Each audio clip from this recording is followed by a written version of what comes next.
Egg మునక్కాయ టమాటా curry చేస్తున్నాను.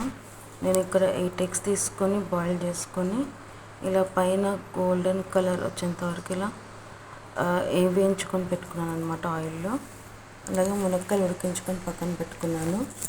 ఉల్లిపాయ, కరివేపాకు, పచ్చిమిర్చి చిలుకలు అండ్ ఒక 5 టమాటాలు ఇలా మిక్సీ పట్టి పెట్టుకున్నాను అనమాట. స్టవ్ ముట్టించి కడాయి పెట్టేసేసి 2½ స్పూన్ ఆయిల్ వేసుకున్నాను.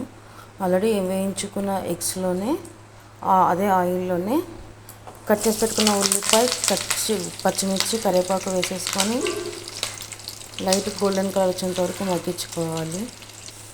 దీంట్లో కొంచెం జింజర్ గార్లిక్ పేస్ట్ యాడ్ చేసుకొని పచ్చివాసన పోయేంత వరకు ఒక 2 మినిట్స్ ఫ్రై చేసుకున్నాము. 2 మినిట్స్ తర్వాత మునక్కాయలు యాడ్ చేసుకొని ఒక 10 నిమిషాలు మూత పెట్టి ఫ్రై చేసుకున్నాము. ఒక 10 నిమిషాలు బాగా ఫ్రై చేసుకుందాం. 10 నిమిషాల తర్వాత మూత తీసి చూద్దాము. ఒకసారి అంతా బాగా కలుపుకున్నాము. కలిపేసుకున్నాక టమాటా ప్యూరీ మొత్తం వేసేసుకొని ఉప్పు, మీ టేస్ట్కి సరిపడా కారం, 1 స్పూను పసుపు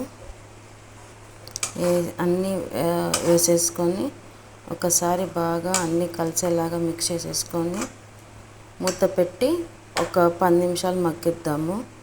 టమాటాలు పచ్చి వాటికి ఆ పచ్చి స్మెల్ అంతా పోయేంత వరకు ఒక 10 నిమిషాలు మగ్గిద్దాం అన్నమాట.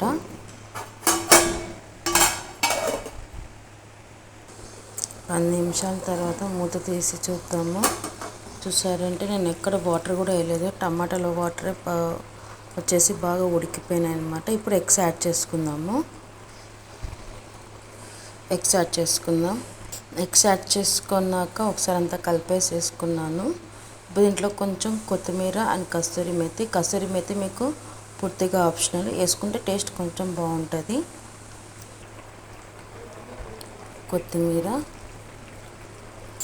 కస్తూరి మేతి వేసేసుకొని మూత పెట్టేసేసి ఒక 5 మినిట్స్ మగ్గిద్దాము. ఎందుకంటే ఆ మసాలాలన్నీ ఎగ్స్కి బాగా పట్టేసుకుంటాయి అన్నమాట.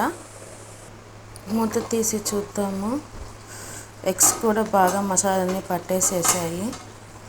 స్టవ్ బంద్ చేసేసి సర్వింగ్ బౌల్లోకి షిఫ్ట్ చేసుకుందాము. అంతే, ఎగ్ మునక్కాడ కర్రీ రెడీ అన్నమాట. ఇది రైస్ అండ్ చపాతీలకి కూడా చాలా బాగుంటుంది. తప్పకుండా మీరు కూడా ట్రై చేయండి. ఈ వీడియో కనుక నచ్చట్లయితే లైక్ చేయండి, షేర్ చేయండి, సబ్స్క్రైబ్ చేసుకోండి. Thanks for watching.